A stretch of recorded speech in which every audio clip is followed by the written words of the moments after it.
Hello, hello, hello. So incredibly excited to be here with y'all and just welcome, welcome. Welcome to this live stream on advocating authentically in unexpected places. We are so incredibly excited to have you here with us tonight and excited to dive in with these awesome, amazing advocates here. And tonight we are going to be talking about all of these different ways to advocate, all of the different ways that they advocate. And as a part of that, we would encourage you to plug into the comments and tell us ways that you advocate, which I am just now realizing that, oh, there we go. Okay, comments are now popping up for me. I hadn't seen comments and I was like, is it broken? It needs to work because this is all about plugging in with y'all.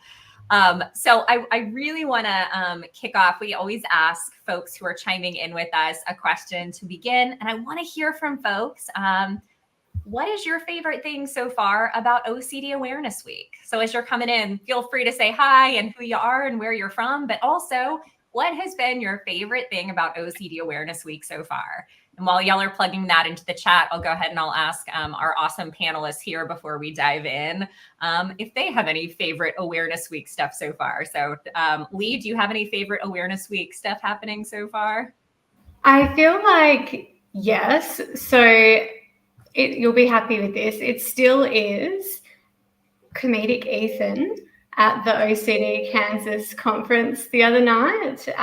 Krista Reed had a two-headed doll sitting behind her called, Maud and Mavis, and it kind of fell over, and without skipping a beat, Ethan was like mid-sentence, paused his sentence to start a new sentence that was, Krista, your two-headed doll fell down, and then went back to his thing, and it was the funniest. Maybe you had to be there. I thought it was really funny too, because he was like midway into really emotional stuff, and he was like, la la la, and Krista, your two-headed doll fell over, and back to, it was awesome. Plus, it was like 2:00 in the morning for me, so I was probably a little bit delirious.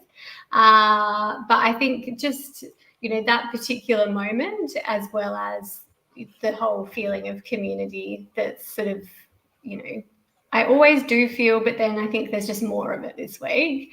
And I think I'm most excited at the moment. We're getting a really special talk from Caitlin Pinciotti tonight with my organisation. So I'm very excited about that. I saw that. That's so awesome, Lee. Fantastic. Lots of awesome things. And I'm seeing folks come in the chat. Hi, Summer and Phyllis and Mislav and Erica, who just did such an awesome Awareness Week fundraiser and event for the IOCDF. Congratulations, Erica. You've made such a difference. And Alex, she wrote, says the increase in posts and awareness shared about what OCD truly is. Also debunking the myth that OCD is just being organized or organized at all. Yeah, I love that as well. So as folks come in again, please let us know your favorite things so far about Awareness Week. And Miriam, would love to hear from you. Do you have a favorite Awareness Week thing so far? Oh, it's definitely the OC Dare to Share that we're organizing here in the Philippines. So it's going to be the second one. We did our first one last year, and then the second one this year is happening this Saturday. That's 2 to 5 p.m. Philippine time. So if anyone somehow from the Philippines is already awake and watching the live stream right now, you can go visit this username and check out the details of our OC Dare to Share event. So I'm really excited about this because so many people after our event last year reached out to us asking, when's your next event? When's the next OC Dare to Share event?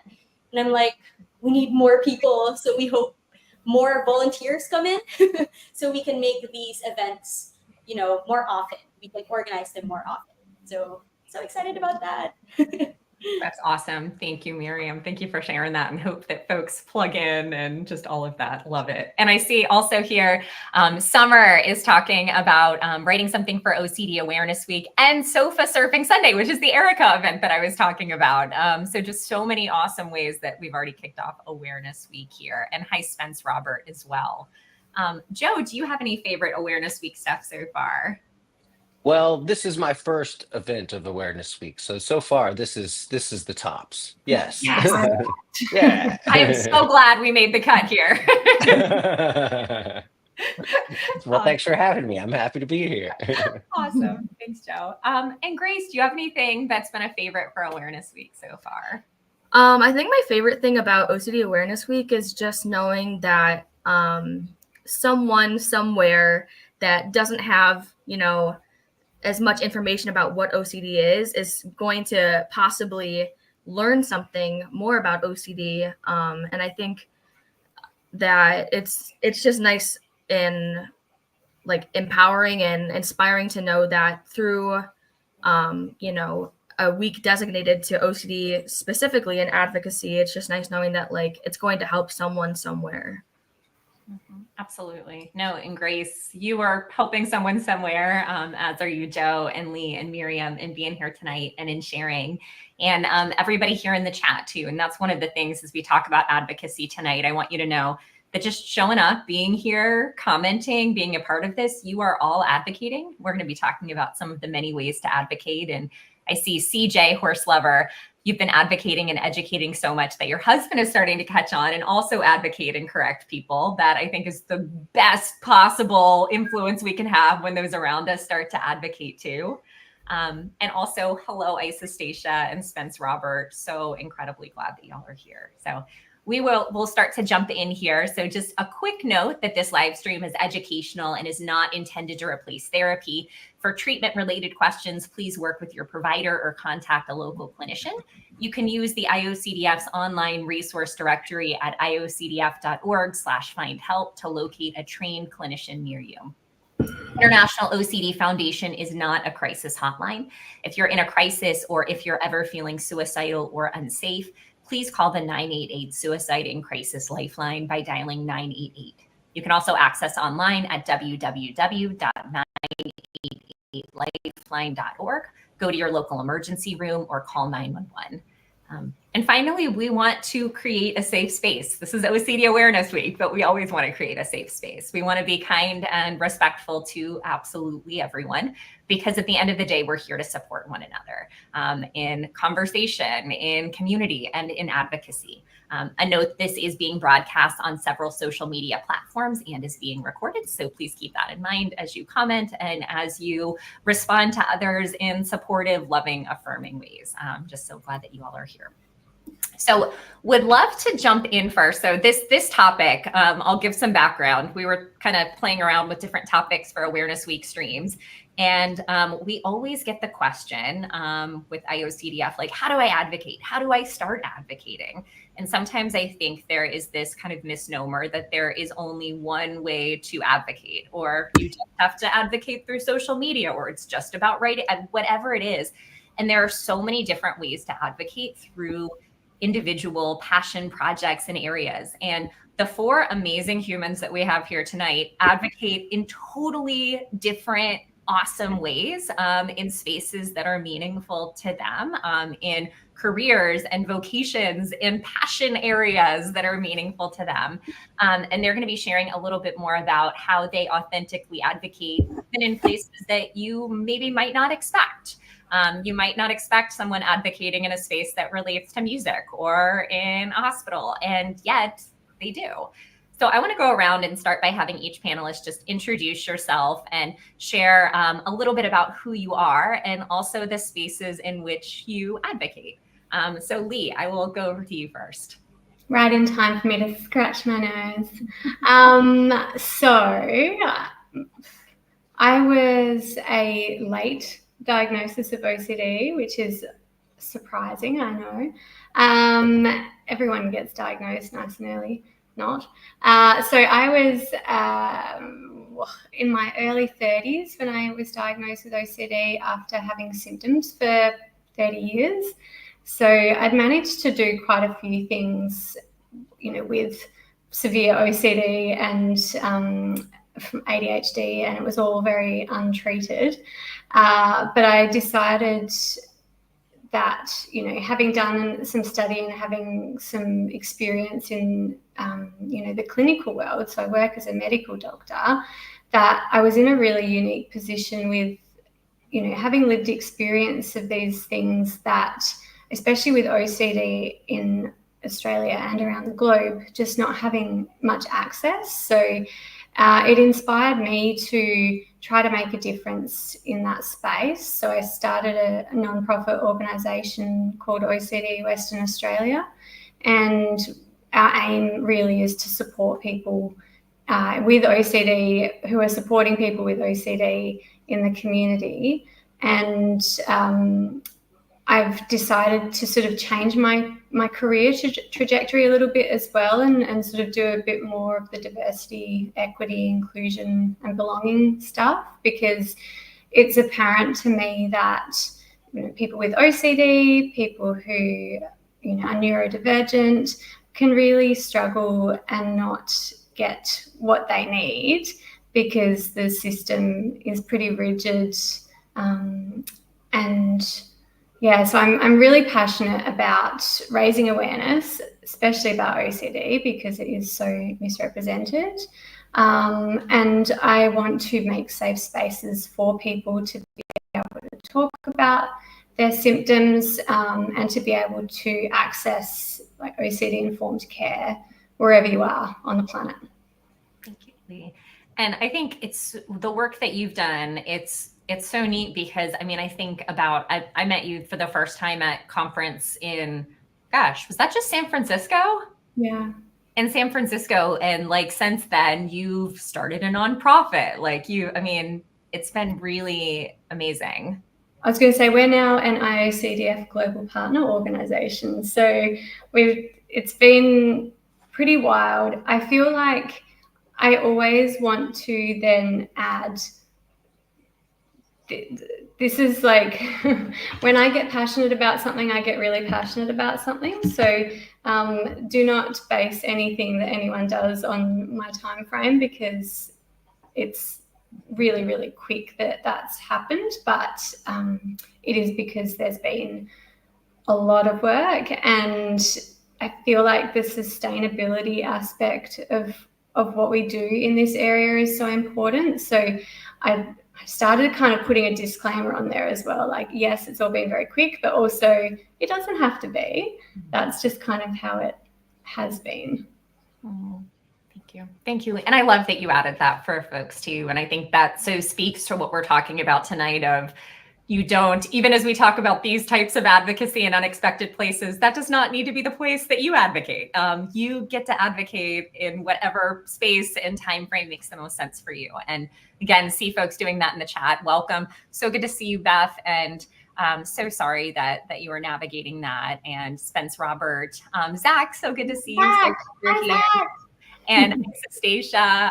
So I think I've said hello to everybody who came in so far. If I didn't, I'm sorry. I love you. Thank y'all for being here. And I'm going to jump over to Joe, because I know Joe doesn't get to stay with us the whole time tonight, which we're sad about because we love Joe, but we are glad that he's here. So Joe, would love to hear a little more about you and where you advocate. And Jesse Birnbaum, hi.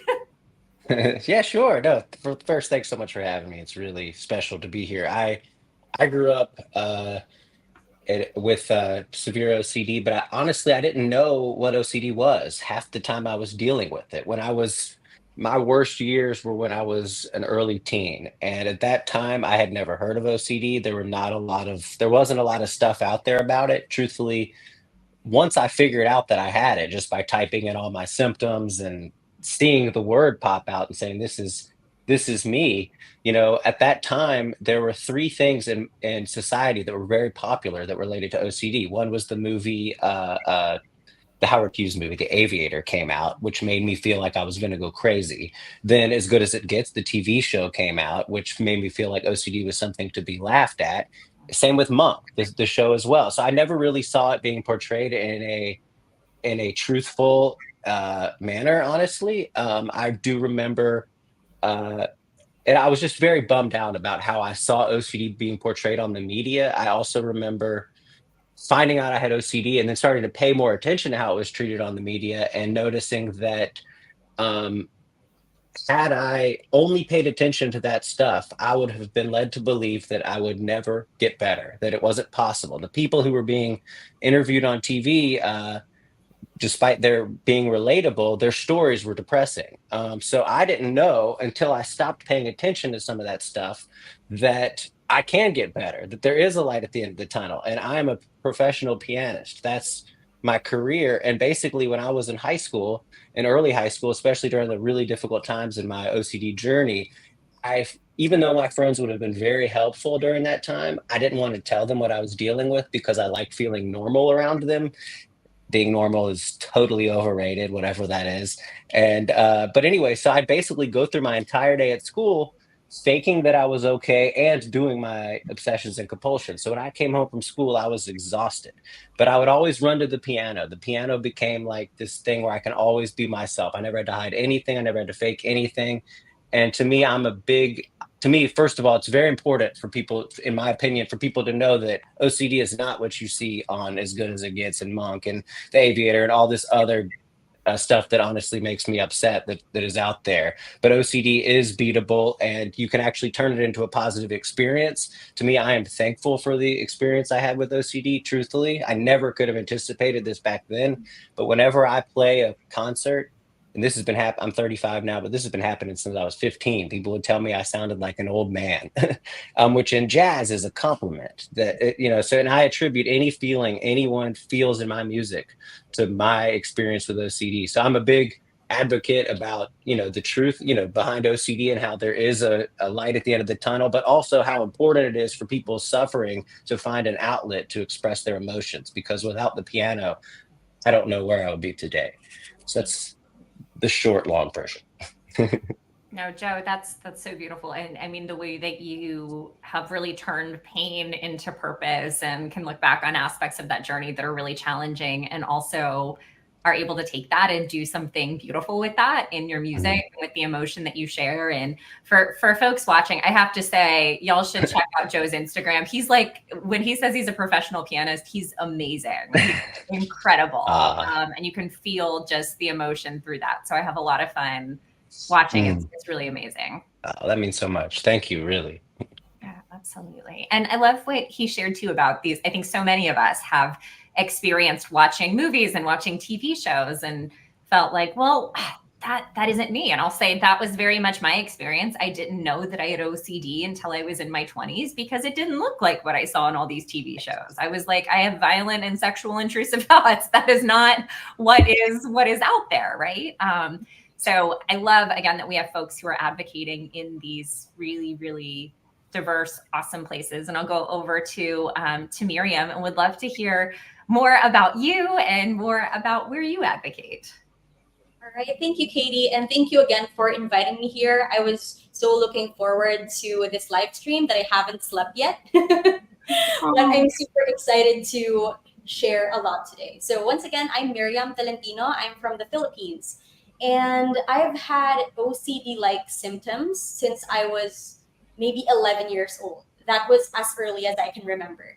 But the peak of it happened when I was 16 to 17. And I didn't know, like many of you guys, I didn't know it was OCD back then. I thought it was depression with like intense overthinking. I don't know the word for it. So I didn't get treatment for it.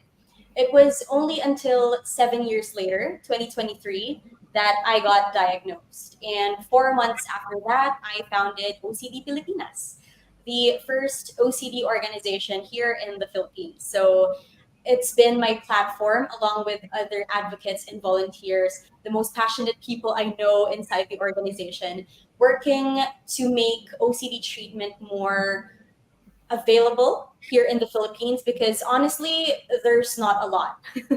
There isn't even ERP here. So there's a long way to go in terms of OCD treatment in the Philippines.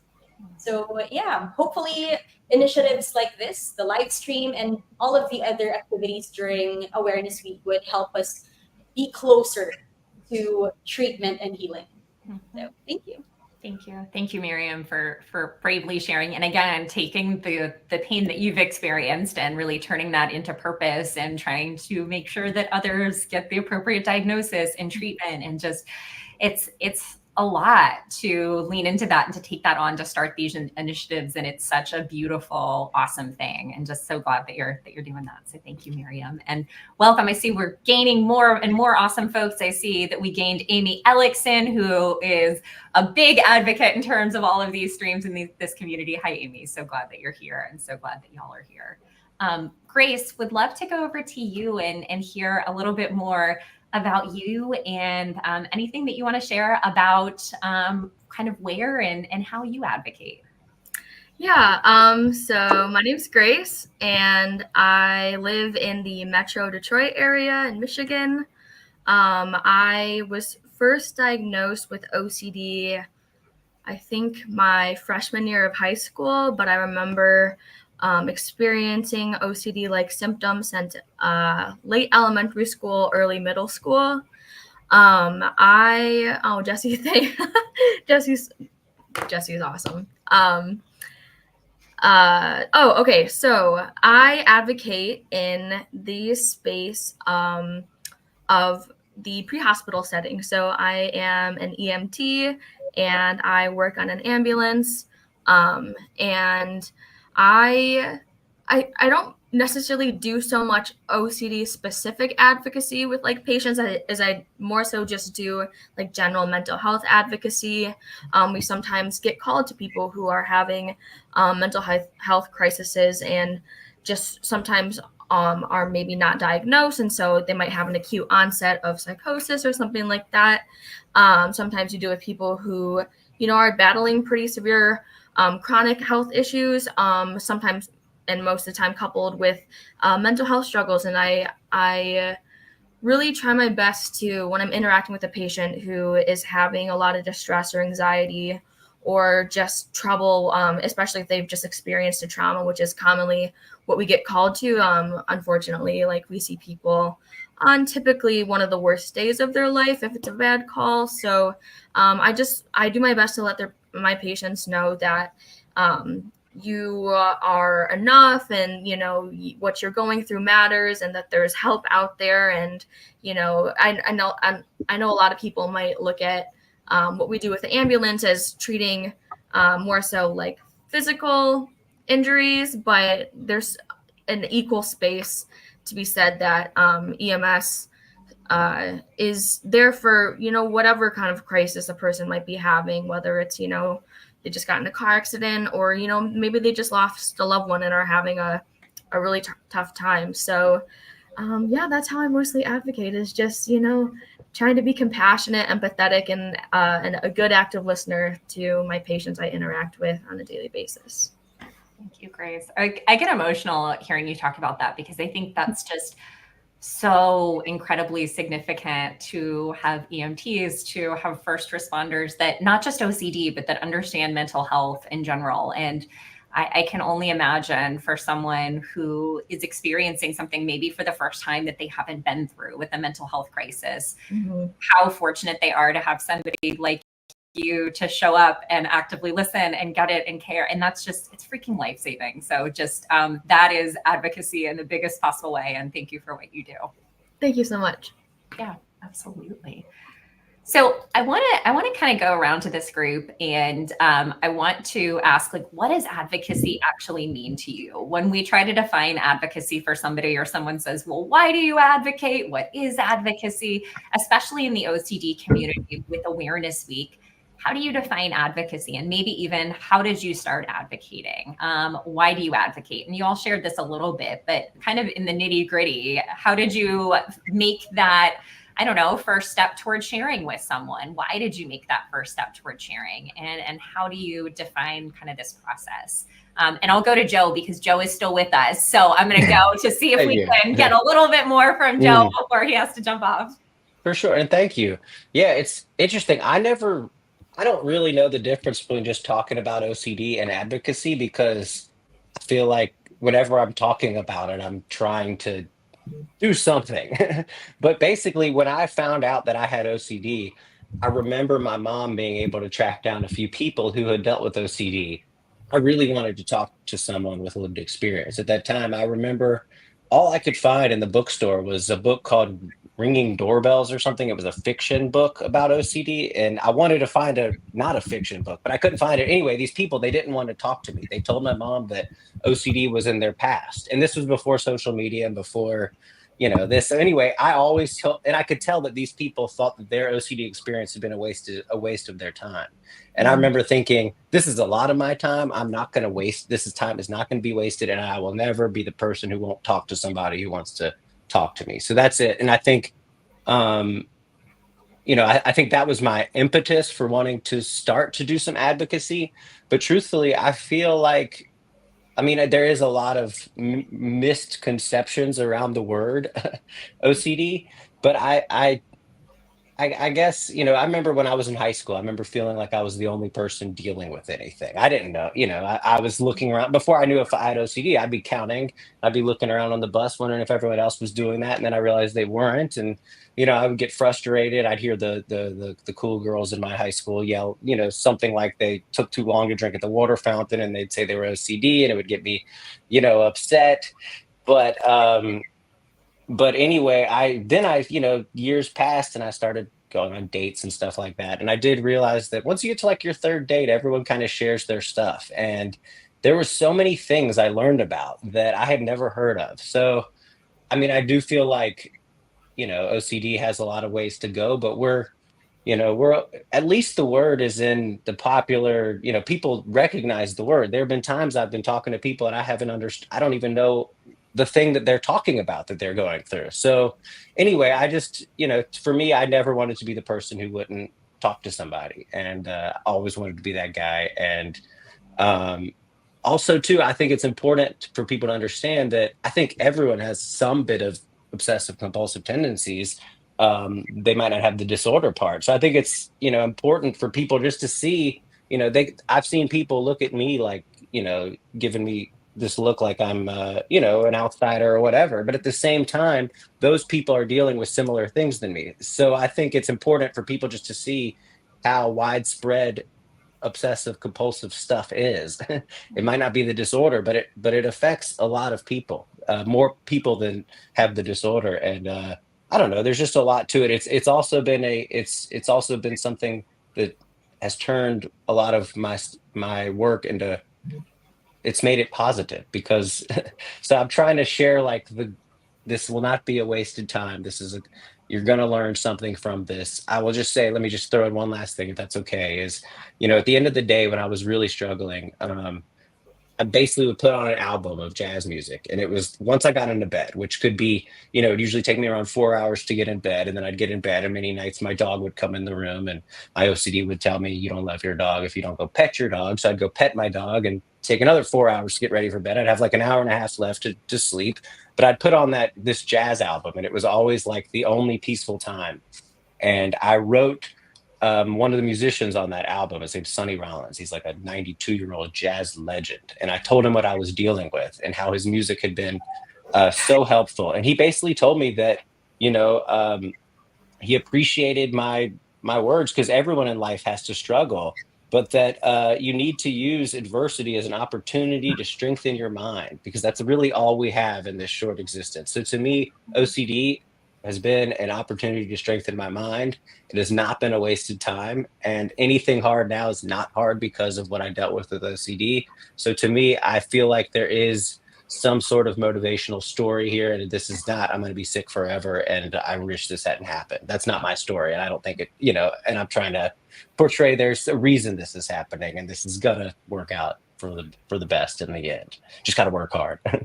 Anyway, I rambled a while, but No, that's that. I love that, Joe. And again, that kind of beauty and meaning that you found even in the midst of hardship and brokenness. And I always tell folks, it's valid to be frustrated for the things that we've lost with OCD and to grieve. And gosh, I have all sorts of emotions around that in my own life. And also to find such meaning in the journey and the way that things go back together in these lives that we get to step into. And I love so much also that you discussed advocacy as even talking, of not knowing the difference between talking and advocacy, because I think there's sometimes this big misconception that advocacy is only posting on social media or making reels or doing this. And I love all of those things. That's a beautiful thing. But advocacy is also talking to people and having one-to-one conversations.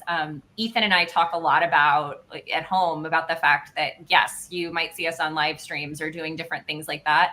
99% of what we do, and actually what we deeply care about, is talking with folks one-on-one that reach out and say, I'm having a tough time. Can we meet and can we talk? And I think that's advocacy.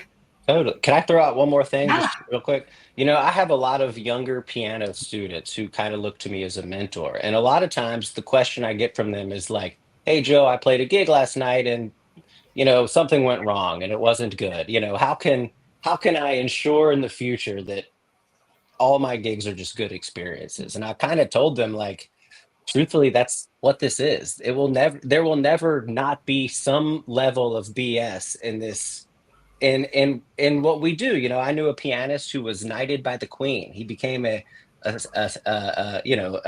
what is it? Not a saint, but maybe I guess that's saint. Yeah, if you're knighted. But then he went back to the hotel after he just done this concert with the Queen, and he's alone. He's alone in the hotel room. He's lonely, and so there's always a level of something you're dealing with everything. When I make an analogy to the piano, it's not about hitting a wrong note. You're gonna hit a wrong note. That's unavoidable. But what are you gonna do after you hit the wrong note? A lot of times I'll hit the wrong note twice, so people think I meant to do it. But it's not about, I think, to me, when I think waxing and wane, I remember my doctor used to talk about that, about OCD a lot. And to me, it's not about, getting hopefully you can get cured and get as good as possible. But it's really about how are you going to deal with just having stuff? Because whether it's OCD or something else, everyone's got stuff. And how are you going to deal with it? Don't focus on the mistake. It's about how you're going to turn the mistake into a positive, at least for me. Oh, 10,000%. And I think Yeah. it's so much of the messaging with the IOCD. We always tell folks it's not about getting rid of your intrusive thoughts. Or that was my biggest mistake with recovery the first time around, was I walked out of treatment and was like, and I'm never going to have OCD ever again. And I'm never going to have intrusive thoughts. And this is going to be awesome. And I was unpleasantly surprised when that was not the case. But I think the biggest part of recovery in OCD, but then also moving into life, is recognizing it's not going to be great all the time and stuff's going to pop up. And also you can freaking handle it. Like, we are warriors. Totally. Yeah.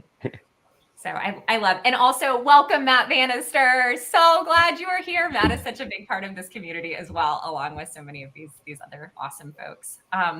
I'd love to go over to Miriam now to hear from you a little bit about, how do you define advocacy? What does that look like? And maybe on a smaller level, beyond all of the awesome work you're doing now, how did you initially start having those conversations? Okay, so I want to start with that first question of what advocacy means to me. And I've been thinking about it, and everything that comes to my mind sounds so cliche and I hate it, but I mean it 100% when I say that it's something that I live for and something that I strive to be better at every day. Because I'm a communications major, I just graduated. So I tell stories for a living. And I believe there are so many voices and stories that have yet to be heard. There are so much work to be done in our fight for a more inclusive world in terms of OCD as well. And that, something that's bigger than myself, is what keeps me going. That's why I do all of this stuff. And how I started with it is, well, I could talk about this for hours. But essentially, I have a lot of these advocacies that are close to my heart, especially since the world has a lot of problems, and I think about all of those problems. But there's this one, and it's the awareness of something I've been struggling with since 2016, which we already know is OCD. But I didn't know it was OCD back then, like I mentioned before, because if I hear that word in the past, all I can think of is people being extremely organized, someone who washes their hands several times, or maybe a perfectionist, period. And I didn't think of the possibility that it might be what I experienced, being like fully consumed by intrusive thoughts that I don't want to think about in the first place, and feeling like there's no way to get over it. And so several years after experiencing this, when I found out what OCD actually entails, what it actually means, I started seeking professional help, because I, for the first time, read the word OCD online, which matches the exact same thoughts that I had. So I'm like, how is that OCD? But then I asked my psychiatrist, and then he said, well, psychiatrists usually don't diagnose on the first session, right? But at the end of our session, he told me, we're kind of sure it's OCD because it was so obvious that it was OCD. And then I was searching for support groups, and he sent me a Facebook link, and it was an awesome community. It had like thousands of members. They're mostly Filipinos, so I could relate to them. But there was no like organized group where you can get many sources and support. So I decided to start OCD Filipinas. Filipinas is the Filipino term for Philippines. And since then, the organization has grown and has evolved into this community of super passionate people and advocates from different fields. I love getting to meet people from, some of them are PTs, some are graphic designers. They all have their own expertise. Some are psychology majors.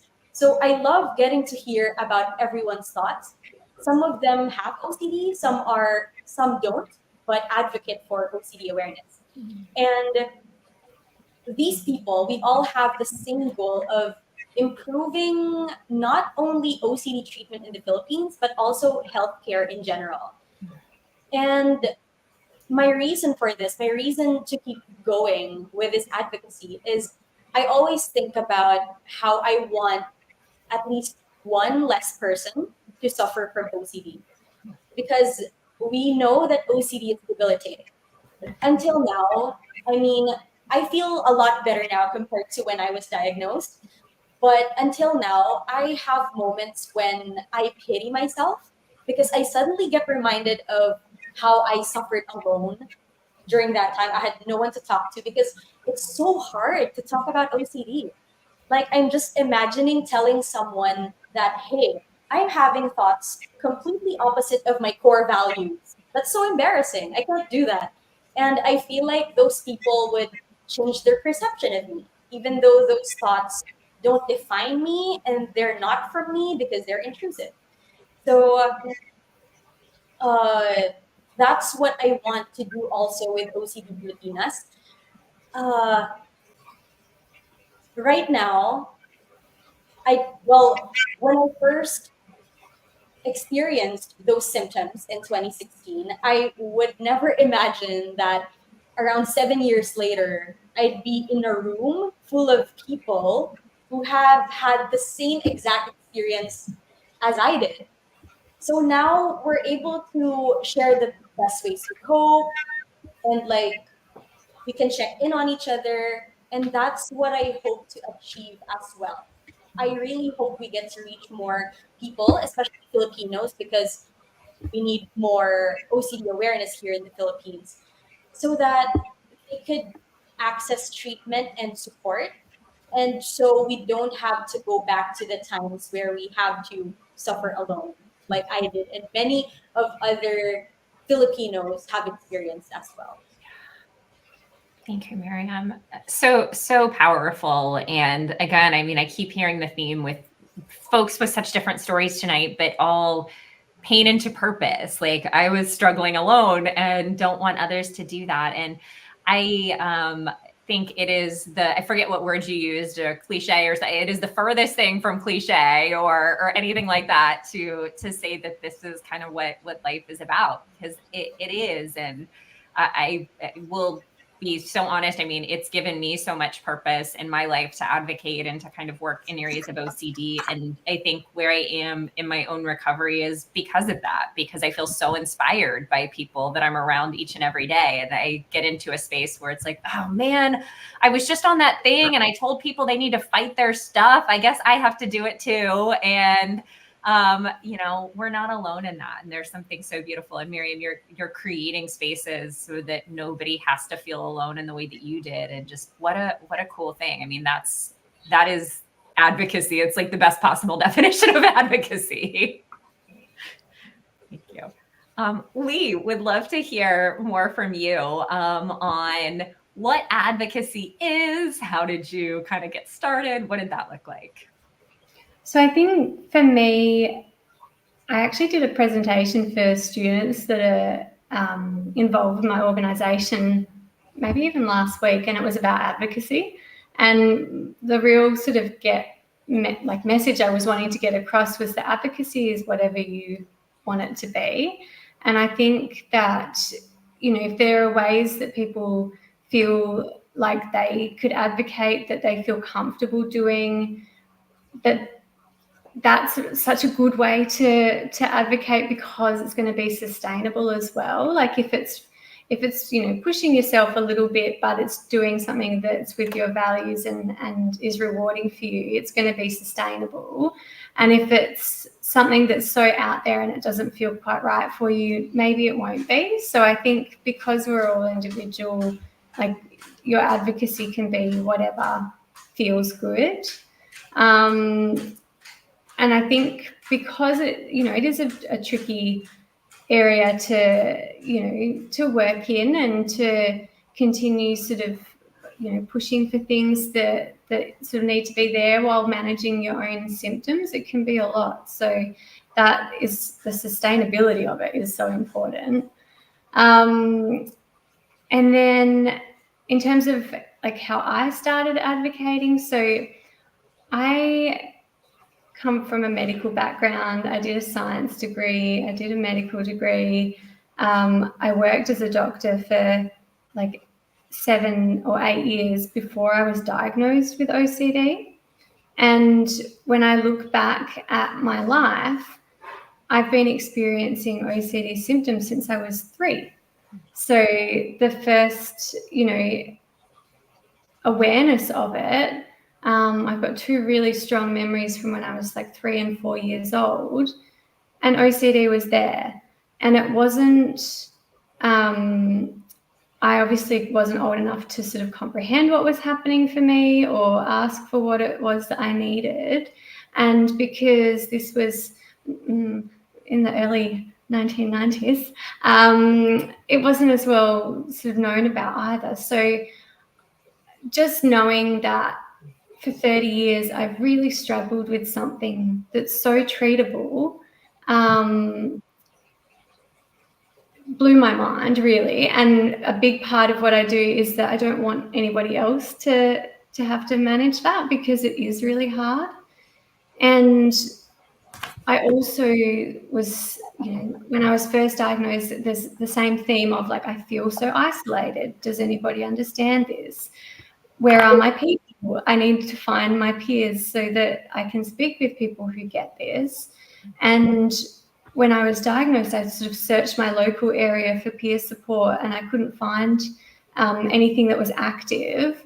And it was sort of when I was really at my worst with my OCD symptoms, and my goal for a day, this is why I like to say to people, like, yes, I've done a lot of things and it looks like I'm really successful, but also this all started when I was pretty much in my bed and I could do like 1 task per day. And for me, that was like a really successful day because I was struggling so much.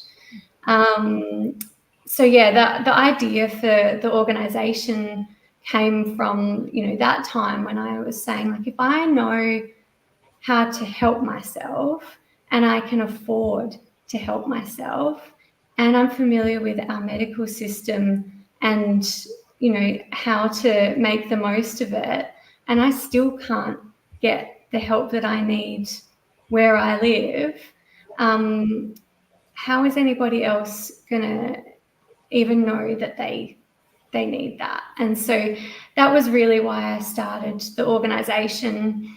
And it's got sort of a lot of different aims. So it's going to be for people who have OCD and their support network. It's for clinicians so that we can improve understanding of what OCD is, and so we can have people that are trained in evidence-based treatments, so that we have the right places to send people, because we know that having a chat about our OCD is not helpful. We need structured therapy. And in terms of educators, I want to get this into our schooling system so that people are more aware. And so even just having that little bit of inception in people's minds of like, oh, something's happening with this kid. Like, oh, I wonder if it could be OCD, and then having a structure for it to be managed. And eventually, one day, somebody else can talk to politicians for me, because we really need funding at the national level here. There's so many gaps in care, in healthcare in general, but I feel like the gaps for OCD care are astronomical and not recognised. And I guess because of the ADHD part of my brain as well, justice is very important, and it needs to sort of be addressed. I think the main sort of thing about my advocacy is about creating community, and it's about creating safety and safe spaces to talk in. But it's also about, giving messages of hope. So I do like to kind of, when I'm talking to people about OCD, especially when I was, if I have patients that are coming to see me specifically about OCD stuff, one, they love to come and see a doctor who they know has OCD, who actually understands their experience, because even that first step of going to see a doctor, for referrals, or even just try to sort of understand what's happening, can be such a barrier. And then when I've spoken to young people with OCD, and they look at people, and I did this as well, like sometimes we will look at someone in a profession and go like, wow, they're so amazing, and how special and whatever. And I like to say to them, like, yeah, we're all the same. They're like, oh no, but you're a doctor. I'm like, and I have OCD. And they're like, oh yeah, but you're really, really smart. And I'm like, I had undiagnosed OCD and ADHD and major depressive disorder and binge eating disorder and no treatment, and I still did all the things that I've done. So like, we are such strong people, we are such resilient people, and we can do whatever we want to do in the world. And so that's why, when I do speak to people about what I'm doing and about advocacy, I really like to share that message. It can be whatever you want it to be. And I think that's really important, because the more people know, the better. And the more people that know and then want to share their knowledge, the better. I think the message will get across to the rest of the world. And I just want to tell you one little funny story about where it was so funny that Katie asked me to join this panel, and I was like, advocating authentically in unexpected places. I do that all the time. And then last week, I have a fun job at a store that sells homewares, and I started working there last year because I had time off from my medical job because I needed to get well with OCD. And I really like working at this store, and so I have a casual contract because I just wanted to like keep working there because it's fun. And I meet a lot of people, and I met a lady last weekend, and she was carrying a little bag from a company or from an organisation here called the Blue Tree Project, which is raising awareness about depression and suicide prevention. And I said to her, oh, it's a really nice little bag you've got there. Is that the Blue Tree Project? And she said, yes. And I said, oh, it's really lovely. And one of my family members has a blue tree on their farm because their sister unfortunately passed away after she took her life. And so I was just kind of sharing that it's an important cause for me. And it's also been something that has fed into my OCD as well. And I was sort of just doing like a little touch of advocacy there. And about 6 months ago, I did like a professional development session thing for people at Lifeline Western Australia, who are call takers through Lifeline. And she was like, is your name Lee? And I'm like, yeah. And she's like, oh, I watched your PD thing that you did for Lifeline about OCD. It was amazing. It was so informative. Thank you so much. And I just thought, oh my gosh, that's nice, because you never know if anyone's actually looking at anything. But it was so cool because that week I'd actually been reached out to by someone else who had watched that as well and really wants to be involved with the organisation. So even if you don't know like where things might go, people see things and people listen, and especially when you speak to their experience and they are in like similar spaces to where you've been, it's so important. Thank you, Lee. Thank I you. wanna- I get a little bit passionate about it. But we love that. And that's why we invited you to be on here, because you are advocating in many unexpected and necessary places, and raising awareness in really big ways. So thank you, Lee. Thank you, thank you, thank you. No worries. And I want to go over to Grace now. And Grace, anything that you want to share with us on just what advocacy is and even how you kind of got started in advocacy. Yeah. So I first got started in like general mental health advocacy. My biggest advice for just getting into advocacy is just like get involved, even with like maybe like local small projects, or if you're for instance, if like you're in college and maybe like your college campus might have like a mental health like club that does advocacy. I did that for 1 year at university, and that was really eye-opening just to see, you know, how much of an impact things like psychoeducation, you know, can make in people's lives. That's another thing. I think a great way to go about advocating is just to educate yourself on, you know, maybe different mental health diagnoses, or like the ones that you currently deal with. You know, just educate yourself, and then you're in a better position to then go out and advocate by educating other people on, you know, XYZ disorders, in this case OCD specifically. And going over to the question of like why advocate, I think I almost sometimes picture my advocacy as my way of healing my, you know, younger self who didn't feel like they could speak up about what was going on and didn't know what was going on and was scared and anxious and, you know, depressed and all these things.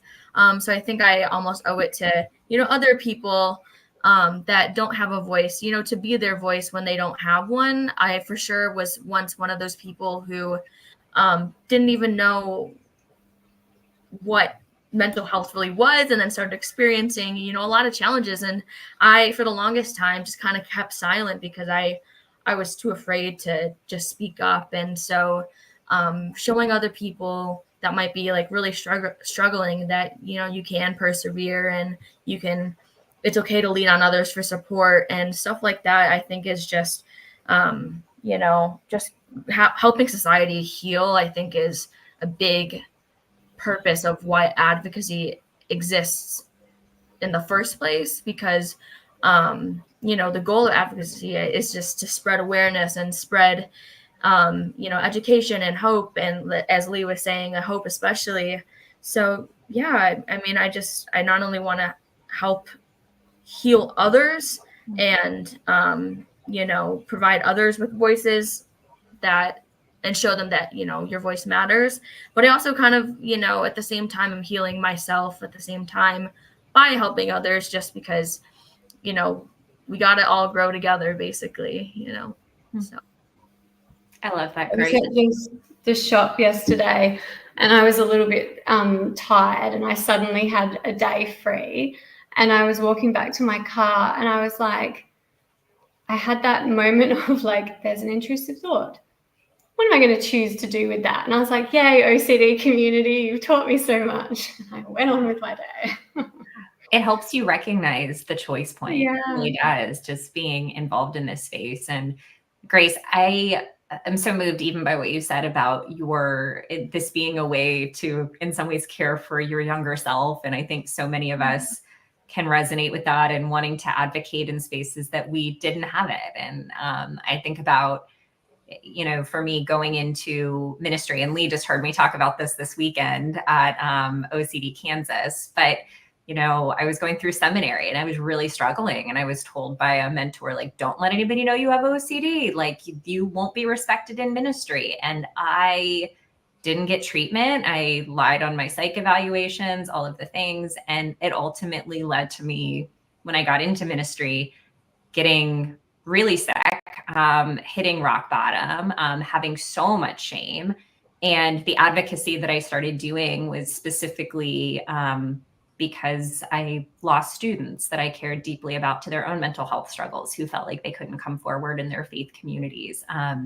And I felt like I had an obligation as their chaplain to share and say, you can actually seek treatment. And for me, it was so much for those kids that I still have trouble talking about and that I still love very much. But to what Grace, I don't think about this often, but I also think about younger Katie in seminary and like the amount of pain and shame that I felt when someone older in the church told me you can't get help. And I think of advocating, advocating for her too means a lot. So thank you for that, Grace. That was actually really moving to think about it. We often think about it for others, but for our younger self is beautiful. So before I cry, I'm going to transition into our last question here, which I want to just go around. I know we're coming to the close of our time here, and I feel like we could do like 4 hours on this. This is just such a cool group of humans. But I would love to go around, and this can be about advocacy or just about anything. But just one thing that you'd like to share with the world on OCD Awareness Week. What is, it can be an advocacy thing. It can be just messages of hope, anything that you just want to share as we continue with this Awareness Week. And Lee, I'll go to you first. No pressure. So can you see me internally panicking? Like, what am I going to say? I always hate when someone's like, final question, and then they go to me first. So I always feel really bad calling on someone first. No, I think my message for the week, I think it's actually going to be a little call to action challenge, which was how I finished my education session with the students. So I would really like people to consider how they would like to be an advocate, especially this week for OCD Awareness Week. And you get a gold star and extra bonus points if you also do something today for OCD advocacy. It can be as, you can share somebody else's Instagram post.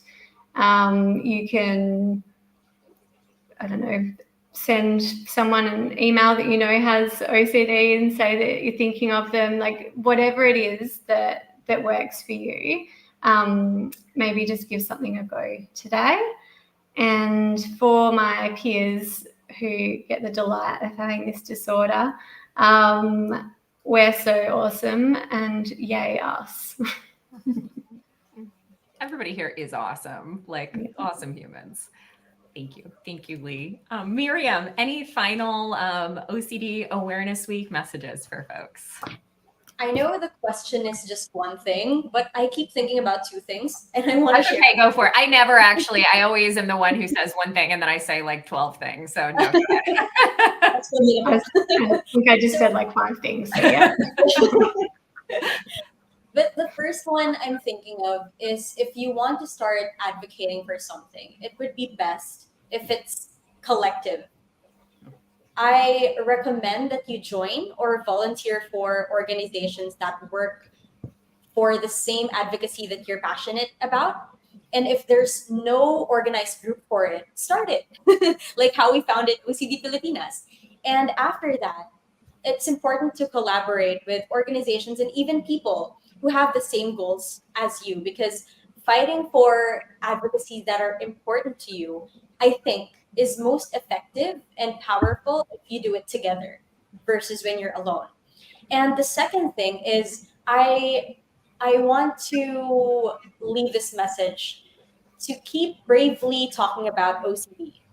I found out about my specific OCD theme for the first time while watching a video online. I'm pretty sure it was TikTok. Not the best source of information, but it's where I found out about my OCD. And like I mentioned a while ago, it was the first time that I saw someone with the exact same thoughts as mine, and that's where it all started. It all came from one video, and now I'm doing better because I sought treatment and because we have started OCD Pilipinas. So many people could also be reached with the information and resources that we now have. So I hope we all keep creating these spaces to not just talk but also listen. And even if we don't have the capacity to be in a community right now, the smallest thing we can do is to be there for another person who wants to talk to you about OCD or to share about your thoughts about OCD. I feel guilty about this because a few people have reached out to me as individuals saying, "Hey, can we talk about OCD?" Sometimes I get so overwhelmed. Like I feel it's gonna be so emotional, but I really do want to connect to these individual people. So I hope we stay healthy so that we have the capacity to share these spaces with other people, even if it's just one person or like 50 other people in a room. So let's keep bravely talking about OCD because understanding this disorder is the first step to treatment and healing ultimately. I love that. Miriam, that's beautiful. Thank you so much. And I also love that you highlighted it. It's okay if we're not in a space to answer every single thing right in that. I think I always like to highlight with advocacy too. Self-care is so important because we have to put our own oxygen masks on first, or we can't. What, did I say that right? Yes, or we can't help those around us. And I think so many of us in this work struggle with that. I'll say I know I struggle with that, and it used to be like, self-compassion and self-care is for everyone else and not for me. And no, it's for all of us, so we can keep doing that work. And Miriam, you're doing such awesome, beautiful work. So please keep talking about it and raising awareness and being brave in all the ways that you do. Thank you. Thank you. Thank you so much. You're welcome. And Grace, any final messages this OCD Awareness Week? Yeah, I would just remind people that you are so much more than your diagnosis.